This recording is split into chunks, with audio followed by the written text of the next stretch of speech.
जैसे 2 का अंक लिख दिया और 2 के आगे एक शून्य लगा दिया, मान कितना हो गया? 2 के आगे शून्य लगाओ, क्या हो गया? 20 हो गया। अच्छा, ये शून्य महोदय की महिमा है कि 2 को तुरंत 20 बना दिया। अने 2 को 20 तक पहुंचने में कितनी सीढ़ी चढ़नी पड़ती? 3, 4, 5, 6, है ना? तब कहीं जाके 20 तक पहुंचते। लेकिन शून्य महोदय मिल गए तो शून्य की ऐसी महिमा कि 2 को तुरंत 20 बना दिया। अच्छा, 20 के आगे एक शून्य और लगाओ, क्या हो गया? 200। इसका मतलब अंक गणित का नियम यह है कि जितने शून्य लगाते जाएंगे उनका मान 10 गुना बढ़ता चला जाएगा। 200 हो गया, एक शून्य लगाओ 2000 हो गया, फिर 20,000 हो गया, फिर 2 लाख हो गया। लेकिन गोस्वामी जी कहते हैं कि प्रारंभ में लिखा हुआ अंक लिखना हम भूल जाएं और सैकड़ों शून्य लगा दें, मान क्या होगा? माने 2 का अंक ना लिखें और सीधे शून्य लगा दें, शून्य शून्य लगाते चले जाएं, तो चाहे सैकड़ों शून्य लगा दें, मान क्या होगा? शून्य। गोस्वामी जी कहते हैं नाम राम को अंक सब साधन है शून्य। राम कथा का साधन शून्य की तरह है और राम नाम का कीर्तन ही वो अंक है। अगर हम राम नाम के कीर्तन रूपी अंक लिखना भूल जाएं और सीधे कथा के शून्य लगाओ 4 घंटा, तो चाहे जितने लंबे शून्य लगावें, अगर राम नाम का अंक पहले नहीं लिखा गया, कीर्तन राम नाम नहीं बोला गया, तो पूरे कथा के शून्य शून्य में रह जाएंगे, वो कुछ हाथ नहीं लगेगा। नाम राम को अंक है सब साधन है शून्य। अंक गए कछु हाथ नहीं, अंक भये 10 गुण। अच्छा, मैं ये इसलिए बता रहा हूं, अगर मैं आप लोगों को न बताऊं, अब आप लोग राम नाम के कीर्तन का महत्व न जान पाए, अब केवल हम अकेले चिल्लाते रहे सीताराम सीताराम, अब आप न बोले, तो ये धर्म शास्त्र मुझसे कहेगा, क्यों पंडित जी आप इतनी महत्व की बात महिमा जानते थे तो आपने इनको बताया क्यों नहीं? बताने के लिए तो आए हैं, बुलाए गए हैं आप, आपको बताना चाहिए। अगर हम राम नाम के कीर्तन का महत्व न बतावें तो धर्म शास्त्र मुझसे प्रश्न करेगा और वो दोष मुझे लगेगा। इसलिए भैया मैंने बता दिया कि राम नाम के कीर्तन के बिना चाहे जितनी लंबी कथा सुनो, सुनने में रह जाओगे, कुछ नहीं हाथ लगेगा। इसलिए अब इतना बताने के बाद भी अगर कोई राम नाम के कीर्तन में चूक जाए, नींद आ जाए, तो अब मुझे दोष न देना, शून्य में बने रहो तो अब मुझे दोष नहीं है। इसलिए बड़ी सावधानी के साथ सब लोग सम्मिलित हों और आइए राम नाम के कीर्तन में समर्पण करें। श्री राम जय जय राम।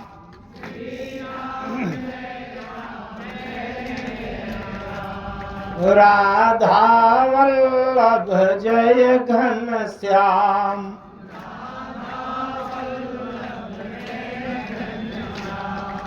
मंगल भवन मंगल हारी।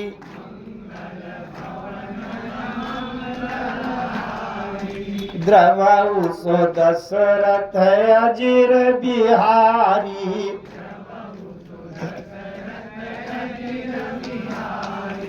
हार रघुनंदन प्राण पीरीते।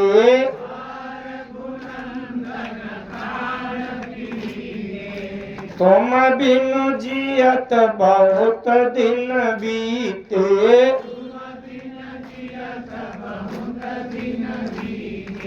मोरे तुम प्रभु गुरु पितु माता मोरे जाऊं कहाँ तज पद जल जाता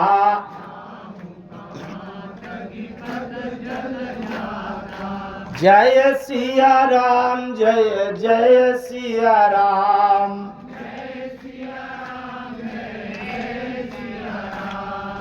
संकट मोचन जय हनुमान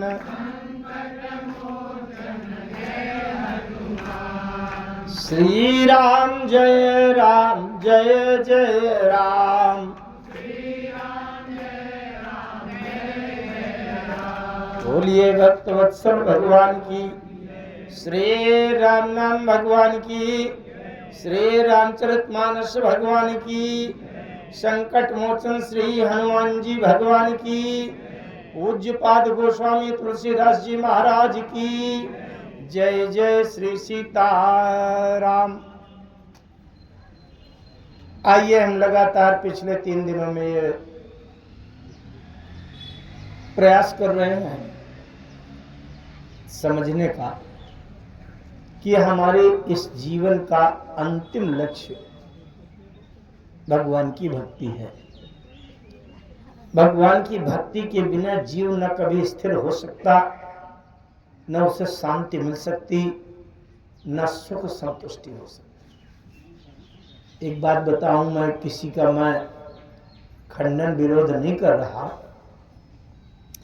लेकिन संसार में चाहे जितनी विद्वता प्राप्त कर लें, चाहे जितने धर्म ग्रंथों को कंठस्थ कर लें, चाहे जितना तप त्याग तीर्थ यज्ञ कर लें, चाहे जितनी संपत्ति अर्जित कर लें, चाहे जितना जो कुछ मिल जाए, लेकिन अगर भगवान की भक्ति नहीं आई तो इस जीव के हृदय की जलन कभी दूर नहीं हो सकती।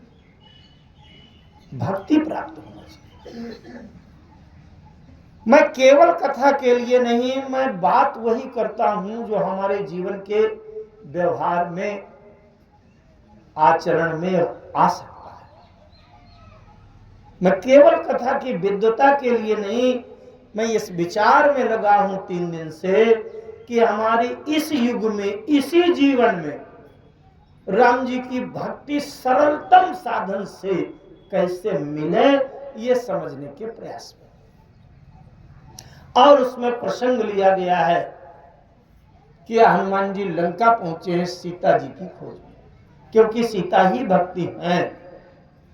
सानुज सिय समेत प्रभु राजत परन कुटीर, भगति ज्ञान वैराग्य जनु सोहत धरे शरीर।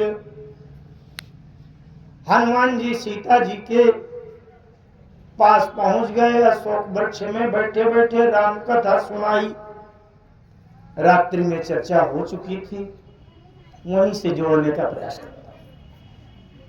सीता जी ने राम कथा सुनी तो सीता जी ने कहा, महाराज जो इतनी अच्छी कथा सुना सकता हो, वो कथा वाचक कितने सुंदर होंगे। तो महाराज मैं आपका दर्शन करना चाहती हूँ, सामने प्रकट होइए, आते क्यों नहीं। यद्यपि हनुमान जी ने कहा, माता जी केवल कथा ही सुंदर है, कथा सुनाने वाला बंदर है, सुनाने वाले हैं कुछ नहीं है। हनुमान जी कथावाचक है और आज के कथावाचक है, उनमें अंतर है। हनुमान जी ऐसे कथावाचक है जो अपने को छिपाते हैं। कहा? अशोक के वृक्ष के पत्तों में छिपा लिया, चुपचाप कथा सुना रहे हैं। आवाज के कथावाचक छपाते हैं कि हमारा फोटो निकल आवे, कथा सुने कोई चाहे न सुने, है ना? सुधार करना चाहिए। तब हनुमंत निकट चली गए। सीता जी ने जब बहुत कहा, कथावाचक महोदय आपका दर्शन करना चाहती हूँ, हनुमान जी चले गए। अरे सीता जी ने देखा बंदर, मैंने सोचा था अच्छे, बहुत अच्छे पंडित जी होंगे, बढ़िया सुंदर वेश होगा, वस्त्र होंगे और सुंदर पूरा भव्य दिव्य दर्शन होगा। और तो बंदर खड़ा हो गया। सीता जी ने आंख बंद कर लिया, अपना मुंह घुमा लिया। सीता जी ने कहा कौन हो तुम? अब सीता जी को शंका होने लगी, भैया लंका का मामला है, कोई बनावटी राक्षस आ गया हो कथा सुनाने वाला बनकर, क्योंकि सीता जी के जीवन की घटना है। अच्छी खासी पंचवटी में रह रही थी, एक साधु आ गया। आप लोगों को कथा मालूम है। सुन बीच दस कंधर देखा, आवा निकट जति के वेखा। जति माने सन्यासी बनकर पहुंच गया। अरे सीता जी ने समझ लिया कि भैया जब एक बार सन्यासी बनकर मुझे धोखा देकर उठा के और लंका ला सकता है यहाँ का राक्षस, तो दोबारा कथावाचक बनकर कहीं कोई और धोखा तो नहीं दे रहा। बंदर निकला है, कौन हो? हनुमान जी ने कहा राम दूत मैं मां तू जानकी। मैया मैं राम जी का दूत हूं। सीता जी ने कहा बिल्कुल गलत, बिल्कुल झूठ। अगर तुम राम के दूत होते तो क्या मैं न जानती होती? मैं तो राम की प्रिया हूं, पत्नी हूं। मैंने कल उदाहरण दिया था, अगर आपके घर में आपका ट्रैक्टर का ड्राइवर, आपका कार चलाने वाला अगर आपके घर में नौकरी करता है तो क्या आपकी पत्नी उसको पहचानेगी नहीं? ये रोज आता है, हमारी कार ले जाता है, हमारा ट्रैक्टर ले जाता है, खेती करता है, हमारी गौओं का दूध निकालता है, हमारी गौओं को चराने ले जाता है, तो आपकी पत्नी भी तो जानेगी उसको कि नहीं? सीता जी ने कहा अगर तुम राम के दूत होते तो मैं बिल्कुल जानती होती। अरे भी 10-15 दिन से, महीना भर से तो अलग होकर के आई हूं, तो राम के दूत तो तुम नहीं हो। प्रश्न खड़ा होता है कि नहीं? इसका मतलब झूठे हो तुम। हनुमान जी अब सोचने लगे अब क्या करूं। हनुमान जी ने राम जी का एक गोपनीय संबोधन है, नाम, जो रामचरितमानस में केवल 4 लोगों को पता है, वो नाम बताया। बोले सत्य शपथ करुणा निधान की। सत्य कह रहा हूं मां, करुणा निधान भगवान की कसम खाकर कह रहा हूं। अरे ये तो करुणा निधान की शपथ ले रहा। करुणा निधान 4 लोगों को पता है रामायण। एक तो गोस्वामी तुलसीदास जी को पता है करुणा निधान, इसलिए गोस्वामी जी ने, तुलसीदास जी ने जब सीता जी की वंदना की तो गोस्वामी जी ने अपनी तरफ से लिख दिया क्या? बोले जनक सुता जग जननी जानकी, अवतिशय प्रिय करुणा निधान की। गोस्वामी जी को पता है कि राम जी का एक गोपनीय नाम करुणा निधान। दूसरे भरत जी को पता है, जो लोग मानस को अच्छे से पढ़ते होंगे वो समझ जाएंगे तुरंत। भरत जी को पता है जब श्री भरत जी चित्रकूट पहुंचे और चित्रकूट में राम जी ने अपनी चरण पादुका दे दिया तो भरत जी ने सिर में लगा लिया, सिर में रख लिया। वहां चित्रकूट के लोग अयोध्या की प्रजा से पूछने लगे भैया ये भरत जी ने सिर में क्यों रख लिया खड़ाऊं? अरे पांव में पहनने वाली ये खड़ाऊं सिर में रखने की क्या आवश्यकता? अयोध्या की प्रजा ने बताया, क्योंकि भरत जी को मालूम था। ये चरण पीठ करुणा निधान के, जन जुग जामिक प्रजा प्राण के। भरत जी को पता था कि करुणा निधान, चरण पीठ करुणा निधान, वहां भी आया। और तीसरे पात्र हैं सुतीक्षण जी, उनको भी ये नाम पता था करुणा निधान। तभी जब सुतीक्षण जी को ये जानकारी मिली कि राम जी वन में आ रहे हैं, हम मुझे जरूर दर्शन दे सकते हैं, तो वहां सुतीक्षण जी विचार कर रहे हैं, एक बानी करुणा निधान की, सो प्रिय जाके गति नयान की। वहां भी करुणा निधान शब्द आया। और चौथे हनुमान जी हैं। हनुमान जी को पता है कि राम जी का गोपनीय नाम करुणा निधान है। रामदूत मैं मातु जानकी सत्य शपथ करुणा निधान। ये करुणा निधान नाम कहां से मिला? थोड़ा सा 2-5 मिनट के लिए बालकांड के उस प्रसंग पर आपको लिए चलता हूं, जहां पर राम जी जनकपुर गए हैं, पुष्प वाटिका में गुरु जी की पूजा के लिए पुष्प लेने गए हैं, और सीता जी गौरी पूजन के लिए गई हैं। दोनों का आमने सामने दर्शन हुआ, एक दूसरे के हृदय में विराजमान हुए। सीता जी जब वहां से लौटी राम जी का दर्शन करके, एक सखी ने झकझोर कर कहा, फिर आओ भी यही बरिया काली, अस कहीं मन बिहसी के आली। तो सीता जी आई। सीता जी के लिए गोस्वामी जी ने लिखा, गई भवानी भवन बहोरी। बहोरी मैंने दोबारा। आज जिस दिन मुकदमा का फैसला होना हो ना, तो हनुमान जी में 5-5 बार लौट लौट कर प्रणाम करते हैं, हे हनुमान जी महाराज, मुकदमा में आज फैसला होना है, तो उसके जज साहब के कलम में बैठ जाइएगा। और सीता जी के तो संपूर्ण जीवन का निर्णय होने जा रहा था। सीता जी का जीवन किसके साथ जाएगा? धनुष यज्ञ का आज अंतिम दिवस है। आज तो निर्णायक सभा होगी, प्रतियोगिता होगी। तो सीता जी गई भवानी भवन बहोरी। बहोरी माने दोबारा लौट कर पहुंची। खैर मैं इस प्रसंग को बहुत विस्तार से नहीं लूंगा, नहीं 1 घंटे ही चलेगा। लेकिन जैसे सीता जी ने पूर्ण समर्पण कर दिया, इसके बहुत सिद्धांत है इसमें। समर्पण कर दिया, खसी माल मूर्त मुस्कानी। सीता जी ने एक बात कहा।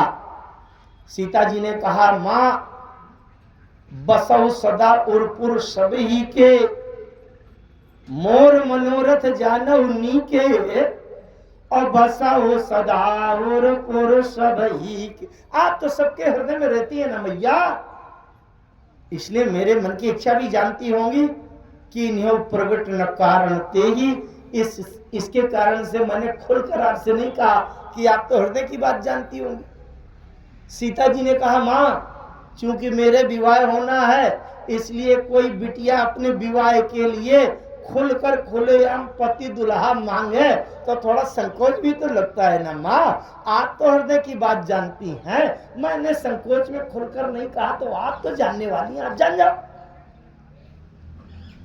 अच्छा, तो जैसे सीता जी ने कहा मोर मनोरथ जानहु नीके, तो पार्वती जी ने भी कह दिया, सुन सिय सत्य असीस हमारी, पूजी ही मन का मना तुम्हारी। जैसे तुम मनोरथ कहती हो कि मेरे मन की इच्छा जानती हो, तो मैंने भी कह दिया तुम्हारे मन की इच्छा पूरी हो। सीता जी ने कहा वरदान तो मिल गया। लेकिन अब सीता जी घबराई, पता नहीं मैं कौन सी इच्छा सोचे बैठी हूं और ये कौन सा आशीर्वाद दे दे। मेरे हृदय में इच्छा है कि राम जी मुझे पति रूप में मिल जाएं। अब कहो इन्होंने ये आशीर्वाद दिया हो कि बड़ी अच्छी जॉब लग जाए, तुम्हारी सर्विस लग जाए, तब तो ठीक नहीं रहेगा। सीता जी वहां से जैसे लौटने को हुई, पीछे मुंह घुमाया, वैसे सीता जी के हृदय में एक आशंका आई कि पता नहीं मेरे मन में कौन सी इच्छा हो और इन्होंने गौरी जी ने कौन सी इच्छा पूरी करने का वचन दे दिया हो, जरा थोड़ा खुलकर स्पष्ट करवा लो। लौट पड़ी, दुर्गा जी के सामने फिर से हाथ जोड़ के खड़ी हो गई। गौरी जी ने कहा क्या बात है?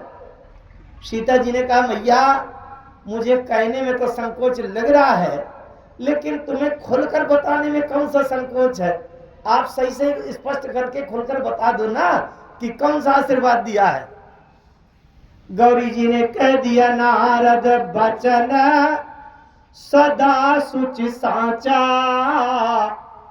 असो बर मिलहि जाहि मन राचा। नारद जी की कही हुई बात सत्य निकलेगी, और जो तुम्हारे मन में बसा है वही बर माने दुल्हा मिलेगा। बर के दो शब्द होते हैं, बर माने वरदान और बर माने कन्या के लिए, बर माने पति दुल्हा। वही पति मिलेगा जो तुम्हारे मन में बसा हो। सीता जी को प्रसन्नता हुई, संतुष्टि हो गई। चलो ठीक है, अब लौटने लगी। 2-5 कदम लौटकर आगे बढ़ गई। फिर मन में एक शंका आई कि जिस समय मैं पुष्प वाटिका में उन राजकुमारों को देख रही थी, उस समय 2 राजकुमार थे। अब पता नहीं मेरे मन में कौन वाला बसा है, अब गौरी जी ने कौन वाले का मिलान मिला दिया हो। ऐसा ना हो कि उल्टा सीधा कुछ हो जाए, मामला तो बेकार हो जाए। 5 कदम लौटने के बाद फिर से सीता जी पहुंच गई गौरी जी के सामने। दुर्गा मैया ने पूछा, अब क्या बात है? बोले, मां एक थोड़ी सी शंका और रह गई है।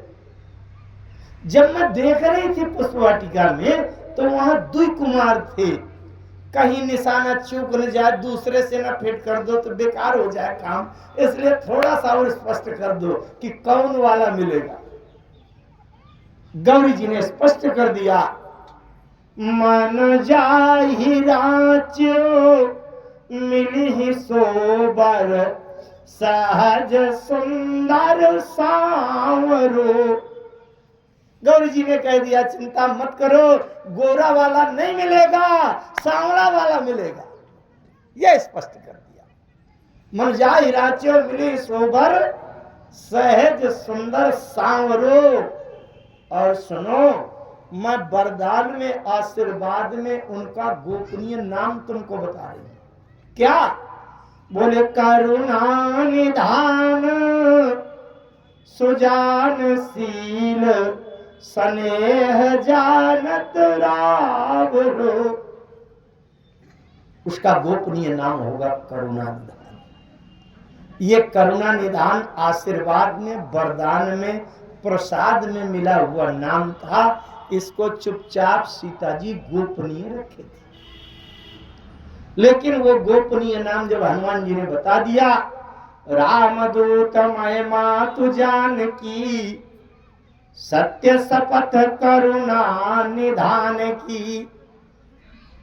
सीता जी ने कहा, तो ठीक है, विश्वास हो रहा है, क्योंकि गोपनीय नाम बता दिया, असली बात मालूम है। सीता जी ने एक प्रश्न किया। सीता जी ने कहा, ठीक है, मान लिया कि तुम राम जी के दूत हो, सेवक हो, तुम्हारा राम जी से संबंध कहीं न कहीं से है, तभी तो गोपनीय नाम जानते हो। लेकिन अब एक प्रश्न है कि नर बानर ही संग कहू कैसे। अरे मनुष्य की मित्रता मनुष्य से होती है, पक्षी की मित्रता पक्षी से होगी, सांप का जोड़ा सांपे से बनेगा, सिंह के साथ सिंहिनी मिलेगी, लेकिन मनुष्य के साथ ये बंदर कहां से मिल गया? इसका मतलब इसमें कई प्रश्नोत्तर हैं, कई बातें हैं जानने के लिए। इसका मतलब हनुमान जी ने यहां तक की कथा नहीं सुनाई कि जब किष्किंधा कांड में राम जी को हनुमान जी मिले, यहां की कथा नहीं सुनाई। जबकि कथा सुना दी थी, रामचंद्र गुण वर्णई लागा, सुनते ही सीता कर दुख भागा, आदि होते सब कथा सुहाई। आदि मैंने प्रारंभ से लेकर के कथा सुनाई है, लेकिन कहां तक सुनाई? हनुमान जी के राम जी से मिलन वाले प्रसंग के पहले तक की सुनाई, वहीं पर कथा को बंद कर दिया। कथा से क्या सीखना चाहिए? हनुमान जी के जीवन का सिद्धांत है, कथा उतनी ही सुनाओ जितनी राम जी ने आपको सुनाई हो। अपनी तरफ से अपना मत बढ़ा चढ़ा करके उसमें मत मिलाओ। इसलिए हनुमान जी ने उतनी ही कथा सुनाई जितनी कथा राम जी ने हनुमान जी को सुनाया। अच्छा, राम जी ने हनुमान जी को कितनी कथा सुनाई? एक बात मैं और तात्विक मैं आपसे कहूं, अगर आपसे ये पूछा जाए कि राम जी की सबसे असली तात्विक शुद्ध कथा किसको सुनने को मिली? राम जी की पूरी पूरी शुद्ध तात्विक सात्विक कथा सुनने को सबसे पहले किसको मिली? अब आप लोगों के सामने अगर ये प्रश्न आए तो आप लोग पहले पार्वती जी का अनुमान लगाएंगे, सती जी का लगाएंगे, शंकर जी ने नहीं। राम जी की पूरी पूरी कथा शुद्ध कथा, 100% शुद्ध कथा पार्वती जी वगैरह को किसी को नहीं मिली। क्यों? क्योंकि पार्वती की कथा सुनाई शंकर जी ने। अब जब शंकर जी जो कथावाचक हैं, राम कथा का 100% रहस्य जब शंकर जी नहीं जानते तो सुनाने वाले को पूरी शुद्ध कथा कैसे सुना देंगे? कई जगह भगवान शंकर स्वयं कहते हैं, हरि अवतार हे तुझे होई, एद में थम कही जाय न सोई। राम कथा के कई मार्मिक गूढ़ रहस्य शंकर जी नहीं जानते। अब बताओ, शंकर जी जो कथा सुनाएंगे तो पूरी 100% शुद्ध कैसे हो सकती? राम कथा पूर्णतया 100% शुद्ध वही होगी कि जब अपनी कथा स्वयं राम जी सुनावे, वह कथा पूर्ण शुद्ध होगी। और स्वयं अपनी कथा राम जी ने सुनाई किसको? हनुमान जी को। और राम जी ने कहा कि आपन चरित्र कहा हम गाई। इसका मतलब राम जी का चरित्र, रामचरितमानस स्वयं राम जी ने हनुमान जी को सुनाई। तो राम कथा पूर्ण रूप शुद्ध रूप में हनुमान जी को सुनने को मिली। और हनुमान जी को राम कथा किसने सुनाई? राम जी ने सुनाई। 4 वाक्यों में 4 कांडों की कथा सुनाई राम जी ने। राम जी ने जब किष्किंधा कांड में हनुमान जी को कथा सुनाया तो कौशलेश दशरथ के जाए, माने बालकांड। राम जन्म हो गया, बालकांड। और हम पितु वचन मानी बन आए, अयोध्या कांड। नाम राम लक्ष्मण दो भाई, संग नारी सुकुमारी सुहाई। और यहाँ हरि निश्चर वैदेही। यहाँ हरि, सीता जी का हरण कहाँ हुआ? अरण्य कांड। यहाँ हरि निश्चर वैदेही से अरण्य कांड। और विप्र फिर हम खोजत तेही, माने किष्किंधा कांड का प्रारंभ। यहां तक राम जी ने अपने वाणी से हनुमान जी को अपना चरित्र सुनाया। तो हनुमान जी ने उतनी ही कथा याद रखा जितनी कथा राम जी ने सुनाई है। इसलिए उतनी ही कथा हनुमान जी ने सीता जी के सामने अशोक वृक्ष से बैठे बैठे सुना दिया। आगे का प्रसंग नहीं सुनाया कि मेरी मित्रता और मिलना हो गया, राम जी से कैसे मिले, ये प्रसंग नहीं सुनाया। सीता जी ने प्रश्न किया, नर बानर ही संग कहो कैसे। दूसरी बात एक और, सीता जी ने प्रश्न किया। एक बात आपने सुनी है, सुनी होगी, मैं मान के चलता हूं। जैसे आप लोग खेती करते हैं, मान लीजिए ऐसी कोई फसल बोए जैसे ज्वार है, मक्का है, तो उसके ऊपर दाना निकल आता है। और जब ऊपर दाना निकलता है तो पक्षी आ जाते हैं और ऊपर उसकी बाली में भुट्टा में बैठ करके दाना चुन लेते हैं। अगर अपनी फसल का दाना बचाना है तो वो जो पक्षी बैठ करके दाना चुन रहा है उसको उड़ाने के लिए आपको ताली ऐसे बजाना पड़ेगा, करना पड़ेगा, उड़ जाओ पक्षी, हमारी फसल न चुनो। अगर हम अपने जीवन में भक्ति की फसल पाना चाहते हैं, विश्वास रूपी दाना, संशय रूपी पक्षी अगर हमारे भक्ति की फसल में विश्वास रूपी दाना चुन रहा है तो संशय रूपी पक्षी को उड़ाने के लिए हमें ताली बजानी पड़ेगी ताकि संशय का पक्षी उड़ जाए और विश्वास का दाना बच जाए, जिससे हमारी भक्ति की फसल आ जाए, क्योंकि बिन विश्वास भगति नहीं। तो विश्वास रूपी दाना को बचाने के लिए ताली काहे की बजावें? पूज्यपाद गोस्वामी जी लिखते हैं, राम कथा सुंदर करतारी और संशय विहंग उड़ावनहारी। अगर जीवन में भक्ति की फसल लाना चाहते हैं, विश्वास का दाना चुनने वाला पक्षी फसल को हानि पहुंचा रहा है, तो संशय रूपी पक्षी को उड़ाने के लिए राम कथा की ताली बजाते रहो तो संशय नहीं आएगा, विश्वास आ जाएगा, भक्ति मिल जाएगी। लेकिन एक बात आपको याद दिलाऊं, यद्यपि कुछ बातें कठिन तो हो जाती हैं, लेकिन एकाग्रता बनाए रखिए, समझ में आएगी। और यही समझने के लिए 43 साल की तपस्या आप लोगों ने किया है। 43 साल के बाद आज हम चर्चा कर रहे हैं, चौथे दिन में, 43वें वर्ष के चौथे दिन में। एक प्रसंग आया कि जब भगवान शंकर कथा सुना रहे हैं पार्वती जी को, अब भगवान शंकर से ऊंचा कथावाचक कौन होगा?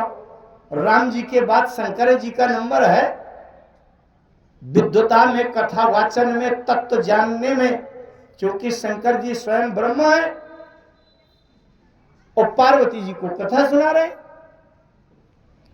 उत्तरकांड में भगवान शंकर ने कह दिया, कछुक राम गुण कहूं बखानी, अब का कहूं सुकाहु भवानी। राम जी के कुछ गुण मैंने बता दिए जो मेरी बुद्धि में आए थे। अब आगे तुम्हारे मन में कोई प्रश्न हो, कुछ और पूछना हो और कुछ सुनना हो तो बताओ। पार्वती जी, अच्छा राम जी के गुण जब बता दिए भगवान शंकर ने, राम जी की कथा सुना दिया, तो संशय का पक्षी उड़ जाना चाहिए कि नहीं? लेकिन पार्वती जी कहती हैं, भोलेनाथ संशय का पक्षी की बात छोड़ो, अब परम संदेह का पक्षी आ गया, अब बोलो। और पार्वती जी ने संशय कर दिया, विरति ज्ञान विज्ञान दृढ़ राम चरणयति नेह, और बायस तन रघुपति भगति मोहि परम संदेह। पार्वती जी ने कहा कि नहीं? उत्तरकांड में कहा, बायस तन रघुपति भगति मोहि परम संदेह। बताओ, शंकर जी के राम कथा सुनाने के बाद पार्वती जी के जीवन में संदेह बचना चाहिए? नहीं होना चाहिए। मानो पार्वती जी ये कहना चाहती हैं, भोलेनाथ अगर केवल संशय का पक्षी होता तो राम कथा की ताली बजाने से उड़ जाता, लेकिन ये परम संदेह का पक्षी है, इसलिए राम कथा की ताली से ये नहीं उड़ेगा। अब कैसे उड़ेगा? ध्यान से समझो आप। राम जी भगवान है, अगर संशय का पक्षी है तो भगवान की कथा से उड़ जाएगा, लेकिन अगर परम संदेह का पक्षी है तो भगवान की कथा से नहीं उड़ेगा, तो भक्त की कथा सुनानी पड़ेगी, और भक्त की कथा सुनने के बाद परम संदेह का पक्षी उड़ेगा। इसलिए बायस तन रघुपति भगति मोहि परम संदेह, भगवान की कथा के बाद अब आप भक्त की कथा सुनाइए, तब परम संदेह का पक्षी उड़ेगा। सीता जी ने प्रश्न क्यों किया? नर बानर संग को कैसे, क्यों प्रश्न किया? बड़े ध्यान से समझिए, सिद्धांत है, पक्के बनावटी भावुकता की बात नहीं है। सीता जी ने कहा, हनुमान तुमने कथा तो सुनाई लेकिन कथा अधूरी है। राम कथा अधूरी है। अभी राम की कथा तब तक अधूरी है जब तक राम जी के साथ में हनुमान जी की कथा न जोड़ी जाए, तब तक राम कथा अधूरी है। क्योंकि राम जी केवल भगवान है, और भगवान के साथ में जब तक भक्त की कथा न जोड़ी जाए तब तक राम कथा अधूरी है। इसलिए राम जी की कथा के साथ में हनुमान की भी कथा सुनाओ, तब कथा पूर्ण होगी। समझने वाले एकाग्र सभी श्रोता हैं, एक बात पे रखो, राम जी की कथा 4 चीजें देती है गिनती की। श्री गुरु चरण सरोज रज, निज मन मुकुर सुधारी, वर्णम रघुवर विमल जस, जो दायक फल। कितने फल? 4। अरे भाई, कभी कभी प्रतिक्रिया भी दे दिया करो, बहुत सरल दोहा प्रत्येक व्यक्ति को आता है। श्री गुरु चरण सरोज रज, निज मन मुकुर सुधारी, वर्णम रघुवर विमल जस। रघुवर माने राम, राम जी का निर्मल जस गा रहा हूं। जो दायक फल 4, इसका मतलब गोस्वामी जी कहते हैं कि राम जी का जो निर्मल यश है वो 4 फल दे देता है। 4 फल कौन कौन? अर्थ, धर्म, काम, मोक्ष। लेकिन अगर हम राम जी की कथा के सामने हाथ जोड़कर भरत जी की तरह दोहा पढ़ दें कि अर्थ न धर्म न काम रुचि, गति न चाहो निर्वाण, जन्म जन्म रति राम पद, यह वरदान नयान। तो राम कथा अधूरी हो जाएगी, क्योंकि राम जी की कथा 4 फल देती है। वर्णव रघुबर विमल जस, जो दायक, दायक माने देने वाली है, क्या? फल 4 फल देती है राम जी की कथा। राम जी का यश 4 फल देता है, अर्थ धर्म काम मोक्ष। इससे आगे कुछ नहीं है राम कथा। और अगर हम राम कथा से मांगे कि अर्थ न धर्म न काम रुचि, गति न चाहो निर्वाण, तो राम कथा में 4 फल के अलावा और कुछ है ही नहीं। तो राम कथा कैसे देगी? फिर राम कथा से हमें आगे बढ़ना पड़ेगा।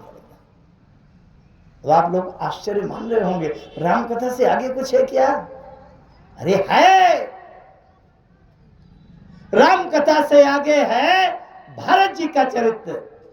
और फिर हमें उस पर जाना पड़ेगा कि भारत चरित करने में तुलसी जो सादर सुनई, तो सिया राम पद प्रेम अवश्य हो भव रस विरति।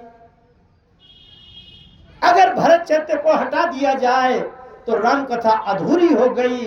अगर हनुमान जी के पावन यश को सुंदरकांड से निकाल दिया जाए तो राम कथा अधूरी हो गई। अगर उत्तरकांड से काकभूषुंडी जी का पावन प्रसंग हटा दिया जाए तो राम कथा अधूरी हो गई। उस राम कथा के अधूरेपन को पूर्ण करने के लिए मानो सीता जी ने प्रश्न किया कि नरवा नरही संग करो कैसे, तब कही कथा भई संगति जैसे। तब हनुमान जी ने, अच्छा हनुमान जी ने कथा क्यों रोक दी? जिस चर्चा में अपनी प्रशंसा, अपनी वाहवाही, अपनी बहादुरी सुनाना पड़े, उस चर्चा को स्वयं रुचि लेकर के नहीं सुनाना चाहिए, क्योंकि अपने गुणों को सुनकर के संकोच होना चाहिए। ये भक्त का लक्षण है। निज गुण श्रवण सुनत सकु चाहिए। जब सीता जी ने प्रश्न किया तब कही कथा भाई संगति जैसी। अब जैसे उनका मिलान हुआ था उसकी कथा कह दी।